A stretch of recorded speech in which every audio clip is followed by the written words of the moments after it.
The following is a presentation of the Eagles Sports Network. Hey Eagle fans, I'm William Meyer, and welcome to a new segment on the Eagles Sports Network called This Week at the Creek. Each week I'll recap what happened at last week's events, and I'll preview the upcoming week's games. Let's take a look at what happened last week. Last week at the Creek, the women's soccer team went 2-0 with wins over Georgia College and Lees-McRae. The Eagles outscored their opponents 9-1 over the two-game span. Magna Masenga led the offense with 3 total goals on the week. Lauren Wade and Emily Futrell each had 2 goals as well.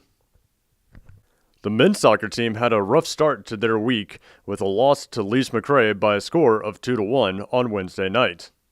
The Eagles came back strong on Saturday evening, though, and picked up a 4-2 win against Clayton State. Tobias Carlson led the way with a hat-trick for the Eagles.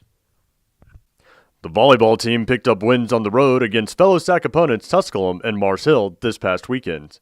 Both matches went to 4 sets, and the Eagles improved to 4-1 on the season. Sophomore Morgan Ballard set a new SAC record against Mars Hill on Saturday night with 58 digs in a match. The football team got off to a slow start on Saturday afternoon when they took on the St. Augustine's Falcons. The Eagles were only up 13-7 at the halftime break. The Eagles then came back and scored 28 points in the second half to cement a 41-14 victory and improve to 2-0 on the season. Dorian Miller had 2 receptions for 125 yards and 2 scores for the offense, while on the defensive side of the ball, Antonio Henderson and Shaheem Stupart each had double-digit tackles in the game.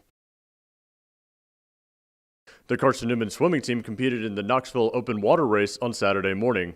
The Eagles had 4 competitors finish in the top 3 of Saturday's events. So what's happening this week at the Creek?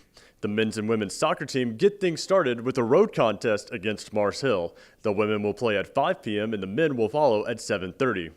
On Saturday, the men's and women's soccer team will be back at home at McCowan Field to take on the Newberry Wolves. The women will play at 5 and the men will follow at 7:30. The volleyball team will make a trek to the Palmetto State this weekend to take on Newberry at 7 p.m. on Friday night, and then will travel to Hartsville to take on the Coca Cobras at 2 p.m. on Saturday afternoon. The men's and women's swimming team will travel to Lawrence, Kansas to compete in the CSAA Open Water Championships. Finally, the Carson-Newman football team will hit the road for the first time this season to take on South Atlantic Conference opponent the Wingate Bulldogs. Kickoff is scheduled for 6 p.m. Remember, Eagle fans, to check out cneagles.com for all the latest updates on Carson-Newman athletic events. Until next week, Eagle fans, I'm William Meyer for the Eagle Sports Network.